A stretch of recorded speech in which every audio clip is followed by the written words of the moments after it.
Final tonight, 139-136. The Philadelphia 76ers in overtime on a three-pointer from VJ Edgecombe being the difference. The 76ers get the win over the Grizzlies, 139-136 tonight in overtime. Welcome, everybody, to the Double Post, hashtag DP. John Roser, Bennett Doyle, Jessica Benson will be pulling up here in just a moment. Grind City Media on YouTube is where you can watch us, where you can join the show chat. You can listen to us on your radio on 92.9 FM ESPN. There's Jessica Benson right there. You can call us at 901-445-0929, 901-445-0929. Bennett Doyle, we talked today on the Chris Vernon Show, and I said I was more excited for this game than I think just about any home game we have had this season. And I thought the reasoning was, I'm not going to say I predicted this, but I thought we had the chance for a really, really good basketball game. And we did get an exciting basketball game that unfortunately did not go the Grizzlies' way. Yeah, it's, you look at looking at the box score, like it's kind of hard to believe that the Grizzlies lost this game. Right. Like second chance points was even. The Grizzlies out-rebounded them. They shot better from three. I think the thing that really stands out is obviously the turnovers and the points off turnovers. I think that's what really hurt the Grizzlies tonight. Like you said, man, we talked about it. This was kind of an exciting home game going into it. Obviously, you're on national TV, but there was some potential star power, and we got that tonight. We had star power in Tyrese Maxey, Ja Morant, Joel Embiid. We had rookie star power in Cedric Coward and VJ Edgecombe, and they both delivered tonight. We had role player power in Paul George. That is what Paul George has become. No, you got everything that makes the NBA pretty awesome tonight. Unfortunately, it didn't go the Grizzlies' way. The turnovers have been, it's been a thing over the last 2 years with the Grizzlies, and giving up the points off the turnovers has been a problem, and that's what it was tonight. Jessica Benson now joins the show, and Jessica, start wherever you'd like, honestly. I mean, not to reiterate, but turnovers. Yeah, there's a lot of them. Offensive rebounds for the Sixers and second chance points. I watched Joel Embiid get four offensive rebounds on one possession. And then also, the Grizzlies went 0 of 5 from 3 in the fourth quarter. And just from a mathematics standpoint, like not having someone who can make a three in that period of time was big for them. Ja was exceptional. It bums me out, sincerely, that does not end in a win for the Grizzlies, because the conversation should be, we just watched Ja Morant score the most points that he has scored, I think, since December of 2021. 40. 40s are not easy to get. And to do it on the shooting night that he had, 16 of 22, and then 8 of 10 from the free throw line. Yeah. And we should be talking about Cedric Coward, career high 28 points, 16 rebounds for Cedric Coward. And that's the thing. The Grizzlies won the rebounding battle overall. They were plus 10 on the boards. It was just those second chance points for the Sixers that killed them. And that's the same thing that happened against the Wizards, too. If you look back on why they lost to the Wizards for the second time in 8 days, it was turnovers and it was second chance points. And tonight they lost to the Sixers because of turnovers and second chance points. And this is the thing, too. The second chance points with the Wizards the other night, it was 23-12. And tonight in the first half, you were fine. You were not getting destroyed there. Like, you had done a good job on the glass. And then the second half, as you mentioned, like Embiid, look, he is not what he was. The injuries have racked up on him, but he is still big. And you and I looked at each other on one of those possessions, and we're like, he is still enormous. And when lumbering. And when he's around the basket, like he can just kind of move you with his arm. 14-4 second chance points in the second half. Look, as the way the Grizzlies are without Zach Edey, if you're going to play a bit, like, I don't know how you. I don't know. I think the rebounding thing is something you're going to have to live with. And when you're going up against a big like that, and I agree with what you said about Embiid, he may not be the same player he once was, but like when he has Christian Koloko, they just couldn't play him. Like they had to sit him in the second. I know he had 5 fouls, but they couldn't play him in the game. And he's been serviceable for the Grizzlies lately. Jaren struggled with Embiid. Tonight we just really didn't have anybody that had any answer for him at all. I wonder if part of the 76ers strategy was, because I was kind of perplexed how they were just letting Ja drive. Like they were, they just kind of let him go one-on-one. They didn't really until the very last possession of regulation when Embiid kind of closed out and and was the second guy at him, and he had to kick to Jalen Wells. Then the Grizzlies got the offensive rebound and kicked it to Santi. Like they kind of never really put a second guy at him and just kind of let him go one-on-one. That kind of surprised me a little bit. But if you're going to let Ja do that, like Ja was, I thought he was unbelievable tonight. Embiid was going to give him that floater the entire time, and he was going to take the floater the entire time because Joel Embiid did not want to step up. 901-445-0929, 901-445-0929. The host of the warm-up show on Grind City Media is Lang Whitaker. I joined him tonight. Jessica Benson joined him tonight, and he joins us now. What's up, Lang? Well, this morning I joined Bennett Doyle on the Gary Parrish show. We gave our resolutions for the new year for the Memphis Grizzlies. Bennett, you remember what my number one resolution was for the Grizzlies? Was it stay healthy or don't turn the ball over? Both don't applicable. Turn the ball over. Yeah. Don't turn the ball over. And the Grizzlies had 20 tonight. Look, the Ja 40 piece tonight was unbelievable. It sort of obscures the 28-16 we got from Cedric Coward, who was just incredible tonight. I thought that was career high, and then the 16 boards were unbelievable. Every time there was a loose rebound up there, you saw Cedric looked like he was just like a heat-seeking missile going for those rebounds. He was awesome tonight.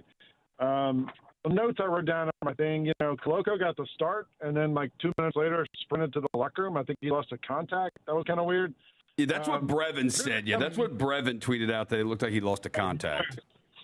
Grizzlies got off to that 17-7 lead. They had 19 assists on their first 24 made field goals. So the ball was moving. They were finding open guys. The Sixers started junking it up, throwing 2-3 zones, doing different things. On their last 27 made field goals, they had 9 assists. So after that first half, really, that second half was a lot of one-on-one, and you really saw Ja, I thought, at the start of that fourth quarter, find a rhythm for the first time in a long time, and was started cooking, getting to the rim, hitting those floaters, and it didn't really matter who they threw at him. He was getting around him and getting to the basket and scoring. I thought Santi was going to knock down that three, had a really good look at the end of regulation. One other kind of just interesting thing I saw was they did it a lot in the fourth quarter for the first time was using Gigi as sort of a point of attack defender. They put him on Tyrese Maxey a lot. They had him on edge. Whoever was bringing the ball up, Gigi was guarding that guy and just kind of throwing size at the person. And it seemed to kind of slow him down a little bit. And I wonder if we might see a little bit more of that. Gigi was face guarding Maxey out at half court on a couple of possessions. And it looked like, he's got the size, the speed, and all that to bother offensive players. And the last thing I would say was I heard a little bit of Coach Isla's post-game thing, and he said something about, the minutes distribution, which is the constant piece of conversation around this team. And he said, we're looking at the long-term instead of the short-term. And just when I think about it, there is no long-term unless you win in the short-term. And so we got to figure out a way to get some of these wins in the short-term. So I'll let you guys talk it out. Roser, I'll see you in the morning on the Grind City Media mega spectacular show. Holiday special. Our holiday special. Spectacular. I've added a new song for y'all in the morning. New Year's song. I didn't get to record any ad libs over You're it, though. saying I have something to bring me joy in the it is a new. I don't know if the song will bring you joy, but it is a New Year's song. Look, I feel like we would so much be talking about John Morant. We would so much be talking about Cedric Coward tonight. The moment of the game, in my opinion, but there was a lot, but the said coast-to-coast jam to put them up 113-112 was, that building exploded. It was awesome. It did. That dude, the roof, man, it came off. And I was looking over at the NBC broadcasters several times. They were standing up. that they got into it. No, it was Noah Eagle, and I can't think I don't know who else was with them. But there were several times that they were standing up there. Yeah, on the said putback over Joel Embiid's back. Yes. That was nasty, too. Unbelievable. That was nasty, too. There were some amazing plays in this game. Bennett, there was another one. There we go. Look at it. Right down the lane right there. I mean. On Coast to Coast Tuesday. Look at it. On Coast to Coast Tuesday. He had. The Sixers didn't. The arena didn't see that coming. The Sixers didn't see that coming. Can we talk about him for a second? He was so good. He was. It was. So good. I thought one of the reasons I was excited. We have not had. We have not seen a lot of the. This is a really good rookie class. Yeah. And we haven't. They haven't come through yet. We saw Cooper Flagg earlier, but the Mavericks were just a mess at that time because it was super early in the season. He's obviously been unbelievable lately. Would be different if you saw him now. We saw Jeremiah Fears and Derek Queen, but it was the very first night of the season. Yeah. Derek Queen was not Derek Queen yet. The two games we played at San Antonio, Dylan Harper, I don't think, played in either one of those games because he was injured. Right. And then, who's another one? We've had another one that we've got to play on the. Trey Johnson with the Wizards. And we haven't seen Con Knipple yet either. We haven't seen Con Knipple. Trey Johnson was not amazing here. He was much better at the game in Washington. Right. So this was the first night we really got to see one of these rookies. There is athleticism, and then there is whatever the hell VJ Edgecombe is. That guy is a freak athlete. Special. This guy, when he takes off, he will take off from outside of the paint and then just he hangs in the air the entire time. His body control is crazy. Like that double clutch in the fourth quarter was so nice. He had a couple of drives in the fourth that were just, some of these buckets are the athleticism. That right there, I think that's the one you're talking about right there with 7:38 left, Jessica. I think it's that one that he just freaking double clutched, hung in the air. No, he made some amazing plays tonight. Cedric made some amazing plays. You got plays from the stars because Tyrese Maxey did what Tyrese Maxey does. He was unbelievable too. In his 43 minutes of action, Ja was unbelievable. And then we had the rookies. They both showed out too. Miss Betty, you are up. Hello, everybody. Happy to Yes, ma'am. How are you? Well, I'm great. It was a good game, and you all have really said everything that really needs to be said. I just want to add some congratulations to Jai. He looks like his old self, and he did a fantastic job. As you said, Colin did too. He's fearless. He is fearless. And so I hate that we walked away not winning this game because I thought it was winnable. But one thing that I thought that was mentioned in the coaches' conference, after the game, one of the reporters or one of the guys asked, why didn't they put in Cam with 1.7 remaining? And he really didn't answer that. He said, he had the people in there. But I think that would have been a good thing to do. Win or lose, he's one of our best three-point shooters. So I would have put Cam in. And it was just ironic that this particular person asked the coach about it. But all in all, it was a wonderful game. I enjoyed this game. We should have walked away with the win. But as you pointed out, turnovers hurt us. And I want to mention Gigi. I thought Gigi did a very good job on Maxey. I really, really did. And so I'm encouraged. My biggest question is, when is Edie coming back? That is everybody's biggest question, Miss Betty. When was that press release put out on Edie? We've got it. We're I think we're 2.5 weeks into 2.5 weeks. 4 week. Is it 4 weeks back or 4 weeks reeval? 4 weeks reeval. Okay. Oh, okay, all right. We really need him, and I think once we get finally healthy, maybe even next year. I hate to say that, but I think we'll be okay. But I enjoyed the game. I wish we had won it, but turnovers, as we pointed out, it killed us. Especially when they make points off the turnover. So anyway, that's it for me. You all have a happy New Year. Be safe. And See you next year. Thank you, Miss Betty. Have a happy New Year. I will say on the Cam thing, one thing I did hear the coach say, he said we felt like we had 5 good shooters out there. Well, that's not true. But I will say, I just wonder if you want Cam out there, is he shooting it? If your argument is to have Cam out there to shoot the ball, then I'll hear that. If your argument is to have Cam out there to be a decoy, I'm not really hearing that because Cedric Howard got an amazing look. You got an amazing look. Yeah, you got a great look. So if you wanted Cam out there to shoot the ball, then okay, that's cool. I get that. But if you wanted Cam out there to just be a decoy, then I don't know, because Cedric got a good look at it. You ran a play and you got a really good look at it, and they just, I just think in a season where there hasn't been a ton of consistent three-point shooting outside of Cam Spencer, and we've had this conversation.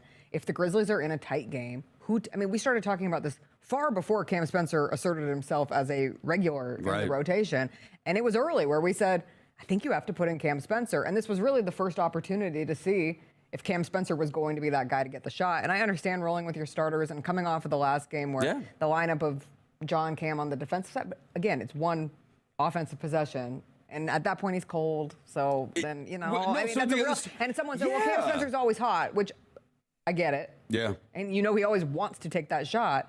But you are taking a risk if you put a shooter in a game where he has not played in. I don't know when he was last in. I don't have the exact timestamp, but it was around the 4-something minute mark, I believe, of the fourth quarter. Yeah, that's when they went back to John. Said they called that timeout. It was around the 4:24 mark. So I don't know. No, I get it. I understand the rationale, but I thought the same thing. I said, me and Lang were standing under the basket. I said, there's no way they don't put in Cam Spencer. And then I get shot. And the other because the other side of it is, what are you talking about? He's the best three-point shooter in the NBA. It doesn't matter that he hadn't played in 8 minutes or 9 minutes or game action or whatever. You put him out there, you give him the ball, and let him shoot it. Yeah. I honestly thought they were going to go to Ja, but it looks like if you watch the play, they used Ja as the decoy.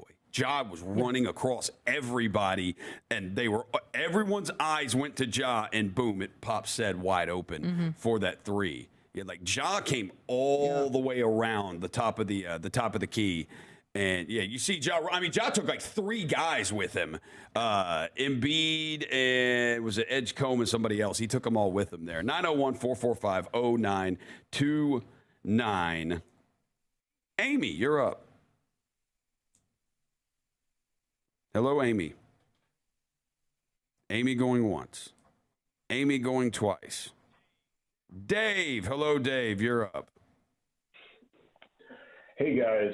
I got a comment and then a question. I think they'll both be quick. The first thing is I just want to appreciate Tomas Isolo. I've crapped on him on this program. Other people have too for having weird rotations and weird basketball philosophy. Tonight I just felt like he coached an NBA basketball game with NBA players. He played his guys the minutes that they needed. And I know some people might have a question about the sub patterns in the fourth. I thought they were fine, so just credit where credit's due there to him. And then my question is, so at the end of regulation, we talked about the end of overtime. At the end of regulation, at the tie game, Howard gets a grown man's rebound with about 2 seconds left, and we've got a timeout. I'm curious if y'all would have called a timeout in that spot. I feel like scrambling didn't benefit us there. We got a decent look with Santi, but I don't know that you want Santi taking that shot. So I just wanted to get y'all's thoughts on, do you call timeout in that spot? Do you not? I will tell you, Dave, we have the final play of regulation. We have that final play, Jalen, if we can run it here. So, Ja gets the one-on-one, and Embiid finally comes over, so then they have to kick to him. Said catches that. I thought Said could have turned around and gone back up. I thought he was going to. I thought Said could have turned. That's what I thought. Probably he should have turned around and gone back up with it. Maybe you get a foul. Maybe the shot. Maybe Embiid blocks the shot. Maybe you make it though. What Philadelphia did right there to Ja is what I thought they were going to do more of all night. as the game started going on down the stretch, I thought they were going to do more of. And that was just when Ja finally gets deep enough in the paint, but you just send the second defender over there and just stand over him with your hands in the air. And that was really like one of the only times they ever did it right there and forced the ball out of his hands. I think that's one of the reasons Ja had a massive night tonight is they were not forcing the ball out of his hands. He's like, okay, if you're going to let me go one-on-one, and you're not going to, and they weren't really putting like a bigger player on him. He's just kind of doing whatever he wanted to do most of the nights. It was, who they have? They had Quentin Grimes guarding him a lot. 901-445-0929. Now do we have Amy? No. Oh, okay. All right. We have, I don't even feel comfortable saying this. Big D from OB. It's okay. It's late. It's late. No, dude, it's Big G. Big G. Man, that is wild. Look, man. That is. Dude.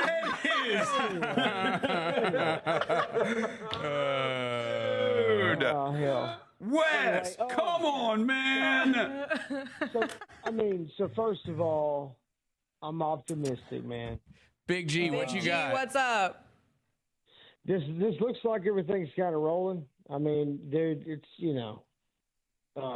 everything seems to be rolling pretty good. I'm super optimistic. I mean, looks like we're not getting Scotty back. Looks like Brandon Clark's probably sitting out for the rest of the year. I mean, you can't really push that. But here's the deal.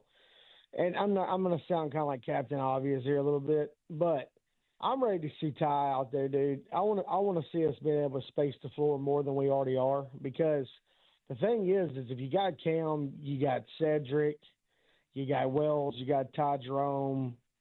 They have to guard those guys. So it does nothing but open up the lane, and then when you get Edie back, dude, it's going to really be sweet. Yeah. So I'm optimistic, and, dude, I mean, hell, we're only 2 games out of 500. I mean, it could be a lot worse considering all the things we've been through this year.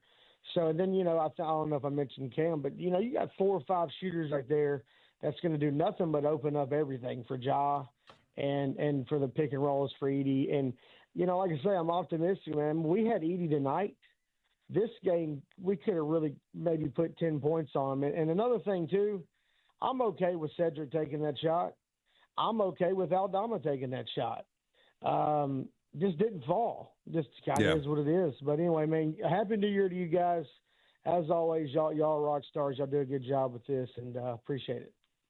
Happy New Year. Happy New Thank Year. you, Big G. Big I like G. that. I like that optimism. No, I think so. I told you, I think earlier, like, dude, I think if they have all their players, I think they're probably, I think they're a top 6 team in the West. If they have all of their players, but it's just a question of if, I think if they have Edie tonight, they win that I think game. if they have Edie, Right? I think if they definitely have Edie tonight, I think they absolutely win that game tonight. No.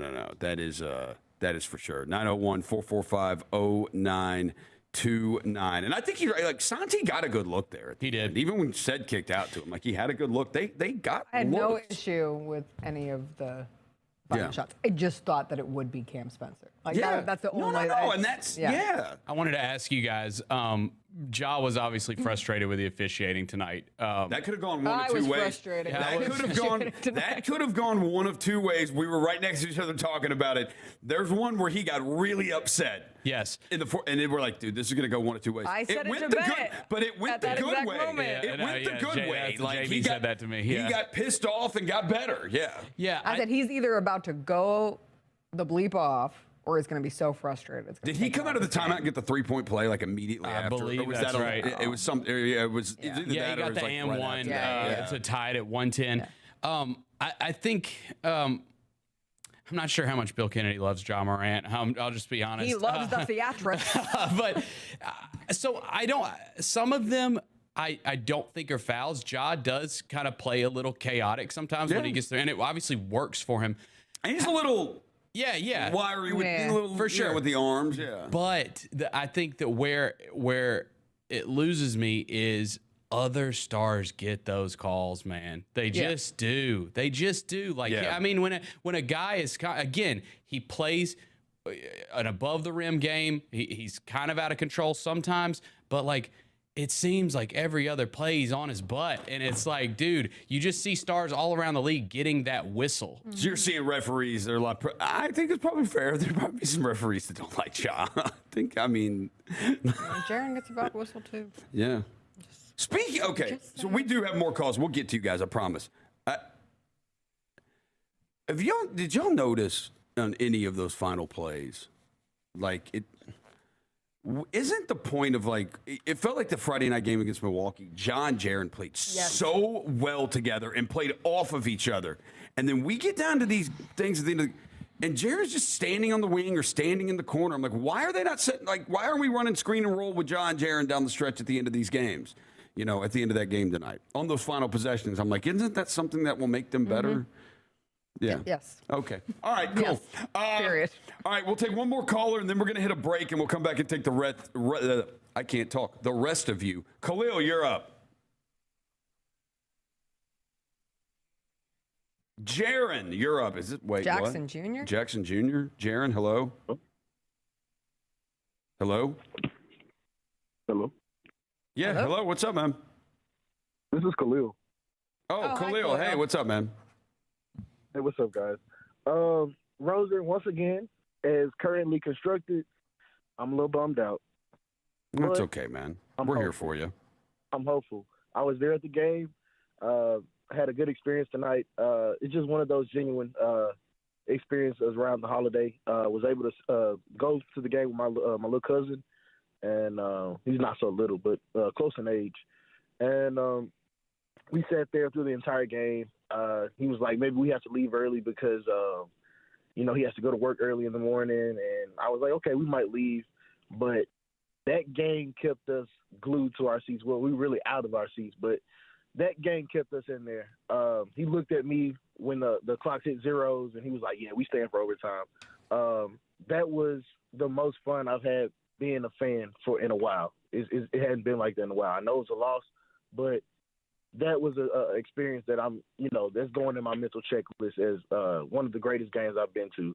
That's when you. I think, That's I'm awesome. with you. I think the crowd was awesome. The crowd was awesome, and I think that is one. Even though they lost, I think a lot of people are going to remember that game. That was one you remember. Yeah, one of the best games I've ever been to in that building was a loss. It was that triple overtime game to the Thunder in the playoffs in the G&G era. Yeah, that game was like 1 in the morning. Too. It can still be a great experience in a loss. It absolutely can. If they hadn't just lost to the Thunder, I think not the Thunder. I'm sorry, the Wizards. I think we're looking at this through a different. It feels worse because of the 2 losses to the Wizards in 8 days. But this was someone had to lose a good game. In kind of similar ways, turnovers, points, or second chance points. Yeah. Well, Khalil. It really like brought this, the city. Like I think we kind of started. I'm not sure, but just to me, it felt like we started the game a little, down. But then we started seeing Sid go off, and then you just see Ja just do his thing, and then you're kind of sitting back and you're like, we in this thing. Like we only a few bodies down from being 100%.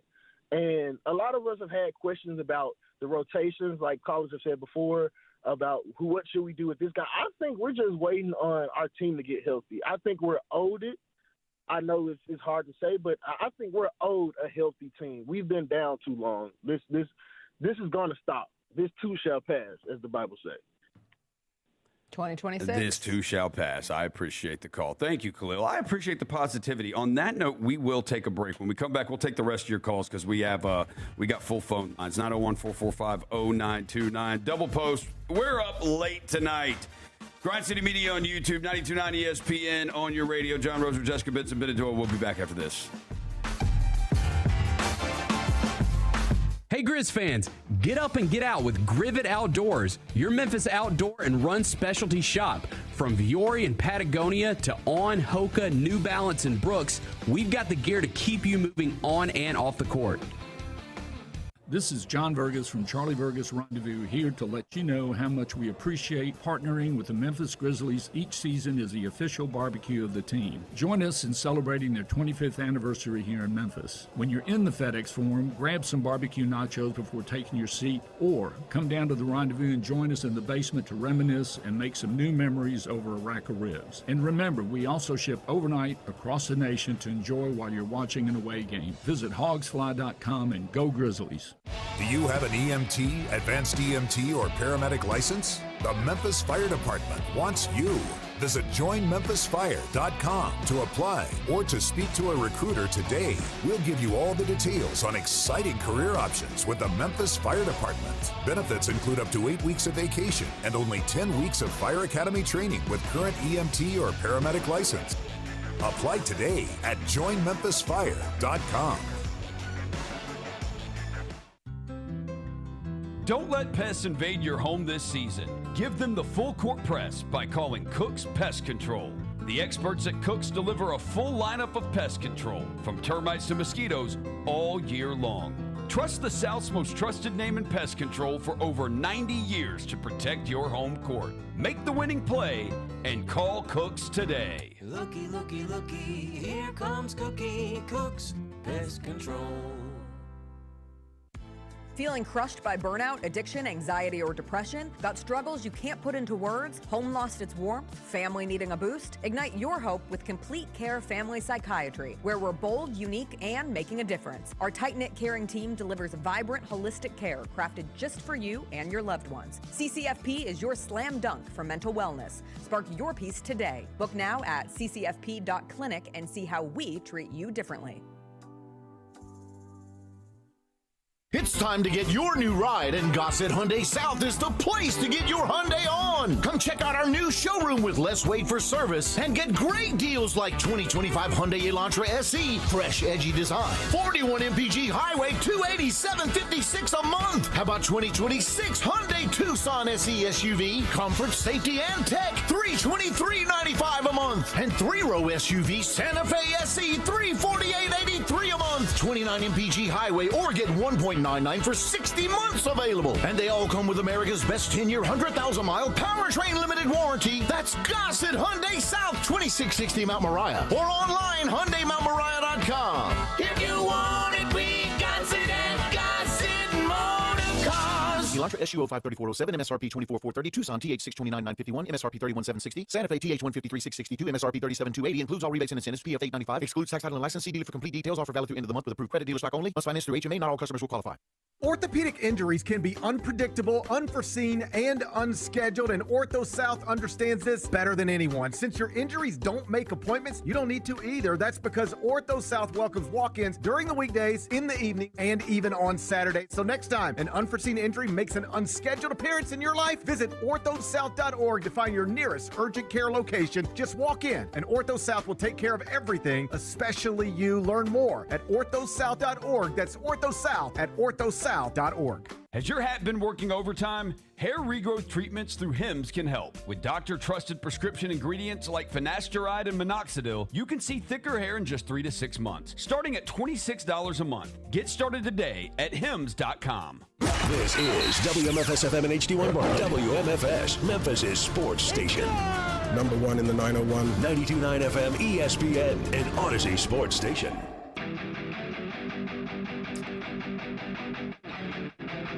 Welcome back to the Double Post. Grizzlies fall tonight in overtime, 139-136. John Roser and Bennett Doyle. We let Jessica Benson go home for the evening. Late game tonight. She's got to be up early hosting the Grind City Media Holiday Special at 9 a.m. in the morning. I'm seeing some people in the chat asking, because they didn't get to catch the beginning of the show, about why Cam Spencer was not in at the end. Look, we've gone back and we talked a little bit about this at the beginning of it, and we can go back and forth on it.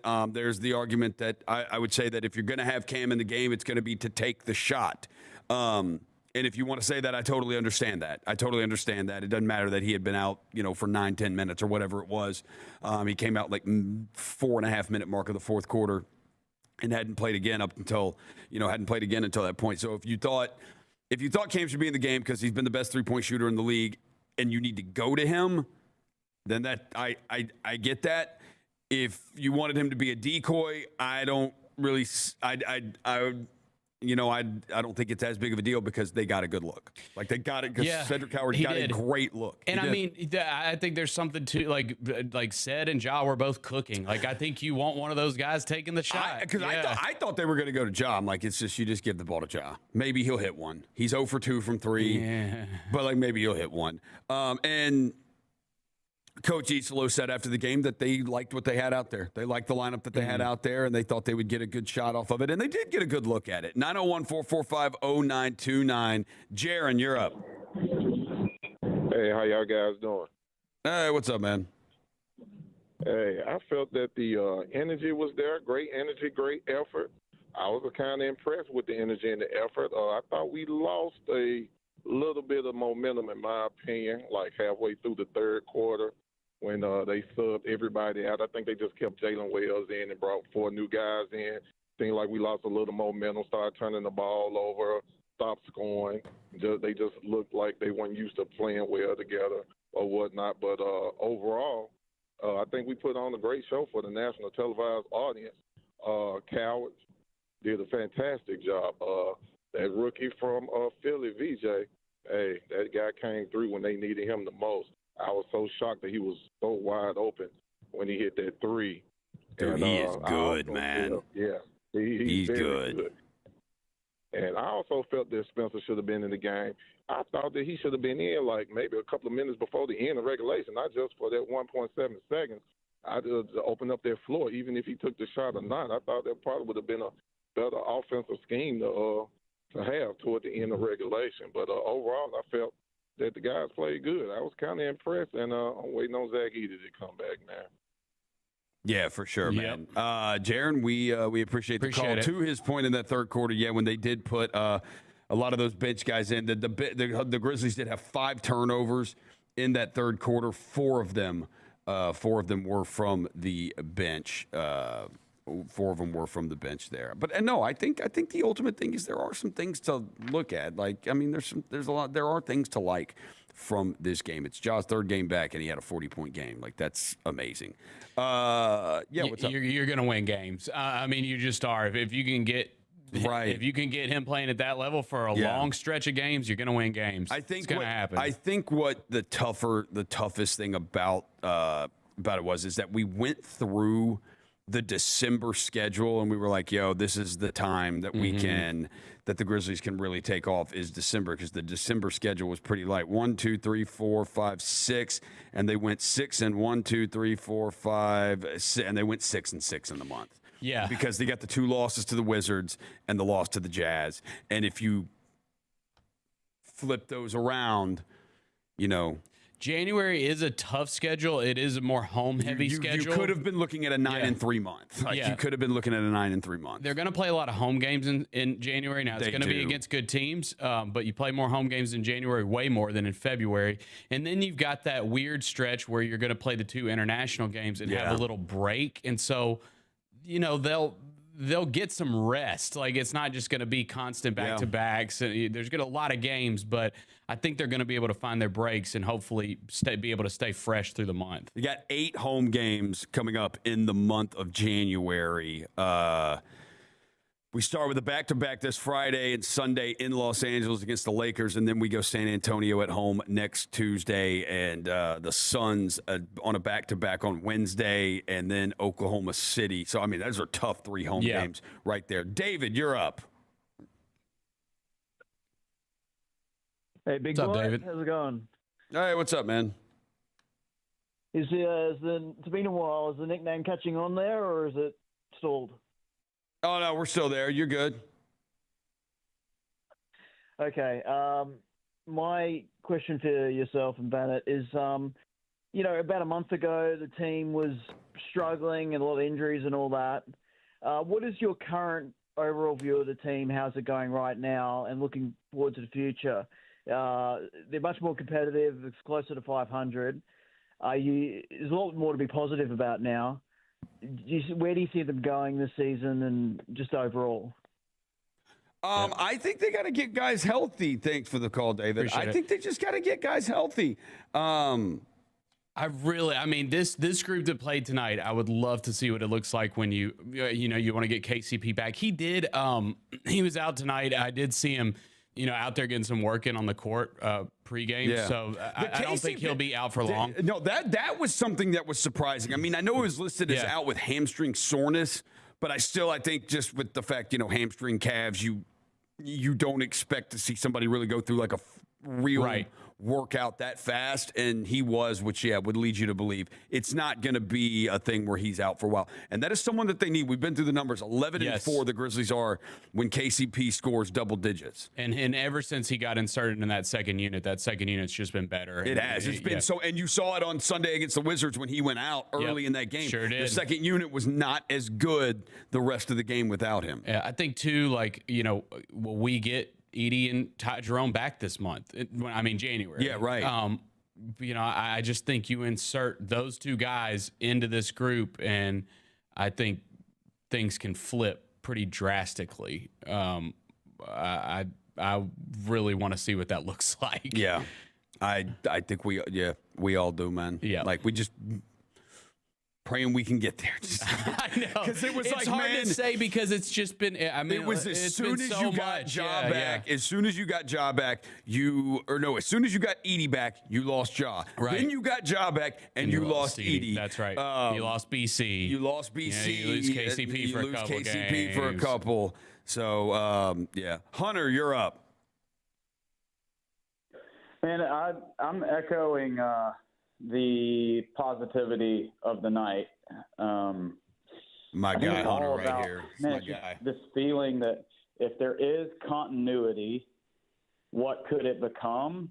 There was a few times tonight where it's just I think Ja hit Santi in the back with a pass. And it's just everybody. Okay, so okay, so I think I know what play you're talking about. Okay, so Jaren, it looked. I'm serious. I looked at Bennett. I looked at you, and I go, you know what? To be fair, I wouldn't have seen that coming either because I thought he was going to throw it to Jaren. Jaren had around the elbow. He had Paul George posted up, and I thought they were going to go there, and and Jaren was going to go ISO against Paul George.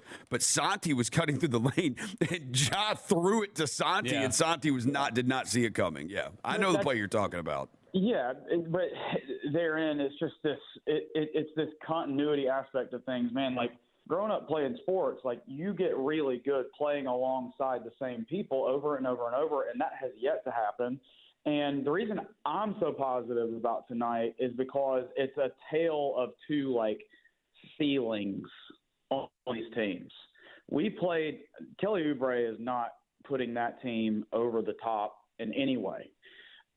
That's all they had out. We were losing 8 guys, 4 of which we would call probably 4 of our best 8, right? And I believe our ceiling, what tonight showed is that we can walk into a heavyweight fight and we've got the hardest hitter.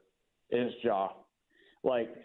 I know we lost, but all the talk about Cam Spencer and all that, man, if we had put Cam Spencer in that game and he had taken a shot and he had missed it, what would we all be saying right now? Why in the world was the ball not in 12's hand? Or you would have said, why would you put I know he's a good shooter, but why would you put a cold shooter in the game who has not played in the last 9+ minutes of action? That's absolutely what would be the other side of it, yes. It was almost like the crowd, which I don't think this is true, and me and all my folks that we talk Grizzlies all the time, it's very much we have flipped on Isolo a good bit, but even tonight, do y'all remember it was 4 minutes left? He had only had that lineup in where we ended up down 7 when you got Cam, Jock, I don't remember who the other 3 were, but essentially as soon as Ja and Sid came off the bench, everybody stood up thank God. The fans did, yeah. The fans were.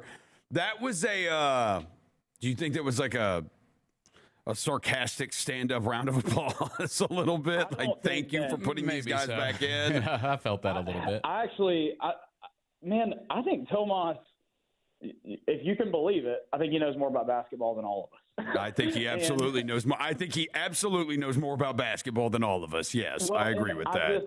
I'm getting in I'm getting to where I can trust him more and feel like he is doing what he said. He said he would be adapting, and man, there was many times they came down the court tonight, and it was very clear. There is no play run here. It is Ja versus the 76ers, and he's about to go get a bucket. And then he did it.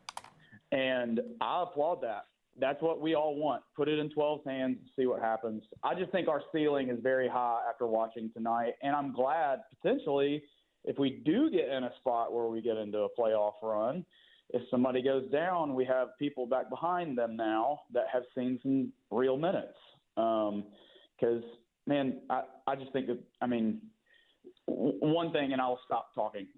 Koloko on Embiid a lot tonight, that was bothering me. I don't know why Jaren was not.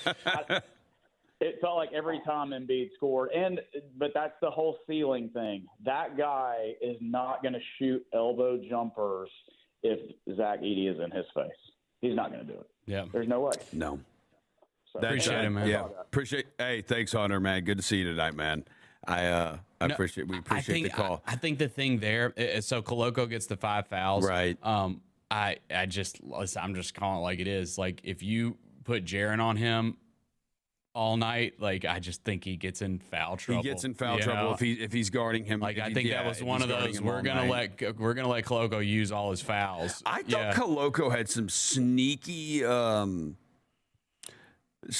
basketball IQ early in the game. He caught a ball on a roll in the middle of the paint, and immediately, without even looking, just flipped it to the left corner to Jalen Wells, wide open for a 3, and he hit it. And I was like, oh, like that's a smart heads-up play right there. Like, you knew he was going to be there. Yeah. Like, that's a headsy play right there by him. I do want to talk kind of a little bit about Embiid. He is huge. Like, he's huge. And he's 11 of 28 tonight. But the thing he is great at, and people would say, oh, he's like, dude, he's been great at this forever. The guy gets to the free throw line. He does. He gets to the free throw line. He always has. And not only does he get to the free throw line, he is an amazing free throw shooter, because there are not many players in the NBA who have better touch than Embiid on a shot. His jump shot is... It's not even a jump shot. It's a set shot. But it is, man. Getting off the ground. Good. No, it looks good. I agree, man. It is touch. How many of them, they just kind of... He will hit some that are just softly off the rim, hit the backboard, bounce in, or just softly roll off the rim and then drop in. No, you said it, dude. He still has value. He's not. Is he MVP? No, he's not that anymore. But and does he make too much money? Would anybody give him that contract again right now? No, they wouldn't. But the guy had 34 points, 10 rebounds, and 8 assists. And there's not a ton of guys in the NBA that can give you 34 points, 10 rebounds, and 8 assists in a win. And Joel Embiid absolutely did that. And go look what he's done in his last 5 or 6 games. He absolutely, dude, he can still help you. And there's going to come a time, and it probably won't be now because he's on that contract, but when he is on, I don't know, say he's not on that contract, or maybe he accepts it one day, or he gets traded or whatever, he is going to be here in the next couple of years. He played 38 minutes tonight. The days are coming where he can't play 38 minutes. And I think the only reason he did is because they haven't played since Friday. So they had Saturday, Sunday, Monday off. Yeah, Andre Drummond didn't even get in the game. Right, Drummond didn't even get in the game. That I think Embiid is going to be a backup, and he is going to be an amazing backup for some team. Like, he's going to be a backup for a really good team, and he's going to be an amazing backup. Because imagine that guy playing 15 minutes off the bench against backups. Dude, he will just feast down low. None of those, no backup bigs would be able to stop him anyway. He will get to the free throw line at will. I do think overall, Ja was amazing tonight. We'll put a bow on this, and then we'll come back and totally wrap it up. But Ja was amazing tonight. Cedric was amazing tonight. More Ja and Jaren stuff late in games, I think. Mm-hmm. I think more people want to see that. And if the fact that we didn't, I think it means we're probably going to see more of when Edey comes back. It's going to be Ja, Edey, and Jaren's going to be in that corner again. But I think I'd like to see more Ja and Jaren stuff at the end of the game. VJ Edgecombe and Cedric Howard, they both put on a show tonight. Edgecombe is a different level of athlete. You don't see that kind. That's like when Ja first came in the league, and it was like Ja was doing stuff. You were like, Holy crap, what is that? Edgecombe is that, Derrick Rose, Russell Westbrook, John Morant, that like top percentile of athlete that you don't see much.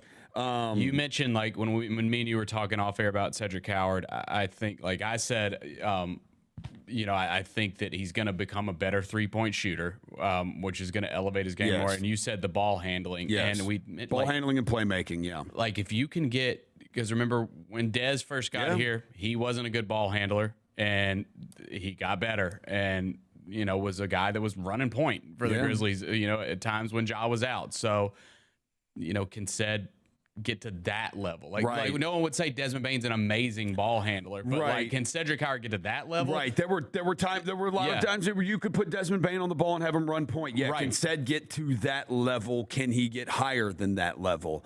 That'll determine how good he ends up being, because if he gets to a level where he play makes too, like you're talking about you could have a triple-double guy on your hands, because like he can rebound. He's already a really good rebounder from the 2 spot.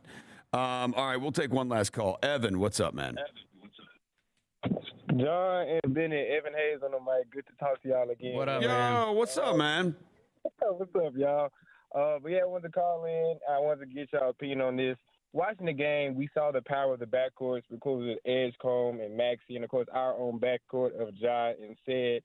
Being that this was kind of like a turnaround game for Ja and kind of Ced's coming out part of national TV, do y'all see that backcourt being like we transition from Ja and Jaren being that duo for the future and switching that to Ja and Ced? Because I feel like Ced showed all 3 levels of his game tonight: defensively, shooting the ball, passing the ball, getting rebounds. I think, I'm not going to say trade Jaren right now, obviously, but I think Ja and Ced is the way we should go. What do y'all think about that? Yeah, appreciate the call, man. I think Cedric is definitely, I think they see the same things. And, yeah, I think Cedric Howard is absolutely whatever the core of this team is, you think. He's going to be a part of it. I think he is absolutely a part of it. He ain't going to be a role player. And so it just depends. Like, I don't know. I mean, look, Jaren has had awesome games this year. Recently has had awesome games. So I don't know. We can do, but I get the emotions of it, especially a game that's national TV and you lose in overtime where you want to, I don't know, extreme, if it's an extreme or whatever, but you want to, Jaren didn't play as well, especially in the second half. He was good in the first half. He had 11 in the first half. Things were going good in the first half. I don't know. I think they still see it as John Morant, Jaren Jackson Jr., and I think Zach Edey. You have to say Zach Edey. Zach Edey's the most important player. There's no mistake about it. Like, they look like a different team with Edey. They do. Like, Edey's the most important player. He absolutely is. Yeah. You can see anybody with eyes can see. Yeah, you can see how they play when Edey's out there, and it's like, yo, we look like a pretty solid team here. Mm-hmm. And without him, it's like there is a little of, what are we getting tonight? What are we going to look like tonight? So I think if you mentioned John Ced, I think you have to throw Edey in there too, even if you wanted to put Jaren out there. But I don't think so. I think they want to see Ja, Ced, Jaren, Edey, Ty Jerome. I think they want to see all these guys together and see what it looks like. Yeah. And then I think at that point, then you decide what it'll be. We got the Lakers coming up. We got the Lakers coming up on Friday, and then the Lakers again on Sunday. Yeah. I'll be doing radio for Fridays. You'll be doing radio for Sunday's road game. The next home game will be Tuesday, January 6th against San Antonio. What you're looking for from these road games against the Lakers. The Lakers been a little shaky. They had the slump buster. We've had the slump buster. It's also known as the Sacramento Kings. And they are playing the Pistons right now. It was the game after hours tonight. Yeah, the Pistons are up 77-74 about midway, 79-74 midway through the third quarter. Right now, the Lakers obviously will not have Austin Reeves. He is injured. But Luka, LeBron, all that. You know what it's like when you go into L.A. If for people who were complaining about foul calls, just you can be playing the Lakers in L.A. Just know what you're getting into with that. You know, very know true. So, anything else you want to add here before we take the break and we get out of here? I'm bummed we lost. It was a fun game, like some of the callers said. Hope to get more like that in this building this season because that was a good time. Just wish we would have won. Yeah, wish we would have won. It's still a fun atmosphere tonight. All right, we'll take this one last break. We'll get back, and we will wrap this up. Double Post, John Roser, Bennett Doyle, and Jalen, our technical director, Wes Warwick, our audio engineer, still hanging out, too, and we appreciate all of you on the Grind City Media YouTube page in the chat. We'll be back and wrap this up after this. If you are a fighter, Modelo is your reward. So listen close. You are strong. You are fearless. You are a fighter. And every last drop of this rich golden Modelo is yours. So raise it up high, because you've earned it. Modelo, the mark of a fighter. Drink responsibly. Beer imported by Crown Imports, Chicago, Illinois. 3 iconic forces. 1 unforgettable experience. New edition. Boys to Men and Tony Braxton. The Black Promoters Collective presents New Edition Way Tour. Starring New Edition. Boys to Men and Tony Braxton. The New Edition Way Tour, March 19th at FedEx Forum. Tickets available now at Ticketmaster. Presented by the Black Promoters Collective. It's flu season. Protect yourself and loved ones with a seasonal flu shot from the Shot Nurse. And for groups of 10 or more, the Shot Nurse can come to you. With 2 locations to serve you, it's fast, convenient, and it's free with most insurances. Visit shotnurse.com or call 901-685-9999. I get my vaccines from the Shot Nurse. Solutions you need with the personal touch. The Shot Nurse. Keep your home comfy year-round with Landmark Heating and Air's membership program. For one low price, you get 2 annual tune-ups to keep your system running smoothly, priority service when you need it most, and exclusive discounts on repairs and more. Say goodbye to unexpected breakdowns and hello to peace of mind. Call Landmark Heating and Air today at 365-4260 or visit landmarkheatingandair.com to join. Your comfort's our priority. Landmark Heating and Air, the comfort company you've trusted for 55 years. At Planet Fitness, no 2 members are alike, but they all have one thing in common. They're all strong. Feel your strongest with the Planet Fitness Black Card. Access any of our nationwide locations. Bring your friend anytime you want and recover from it all in the Black Card Spa with their hydro massage and other innovative amenities. We're all strong on this planet. Planet Fitness. Find your nearest club and join today. See Home Club for details. Your internet shouldn't drop out during the game or buffer during replays. That's why Ting Fiber Internet is here in Memphis. Fast breaks need internet that's 2 gig fast. No contracts, no hidden fees. Ting is internet without a fourth quarter heartbreak. So if you do yell at the TV, it won't be your internet's fault. Get started at ting.com/Memphis. That's ting.com/Memphis. Looking for a place to get hyped before the game? Courtside Grill at the Westin Memphis Beale Street is the place. Try our specialty appetizers like alley-oop nachos layered with cheese, tomatoes, and jalapenos. The technical foul appetizer will mean you are in big trouble as you savor 6 big bites of wings. Fallon out tenders dipped in buttermilk served with fries will be worth it. And try our unlimited soup and salad for just $15. Snack on some chips and queso while you're waiting for that courtside burger. It's 7 ounces cooked to order served with fries. Dribble into flavor with our full court press cocktails, the ultimate shot for your taste buds. The fan favorite is the Slam Dunk drink, which will really get you hyped up. If you're hanging with your friends, a bucket of beer will do the trick, and a must try is that courtside lemonade that is a divine cocktail for the ladies. After all the fun at courtside, jump into our heavenly bed for a restful night. Courtside Grill just across the street from the FedEx Forum. See it, the only destination before and after the game. It's all fun at Courtside Grill.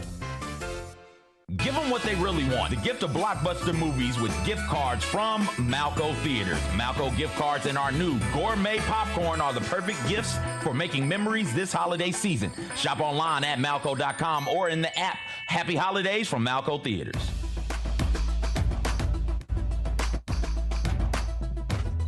All right, welcome back, Double Post, everybody. We're going to get out of here. Grizzlies fall tonight, 139-136 in overtime.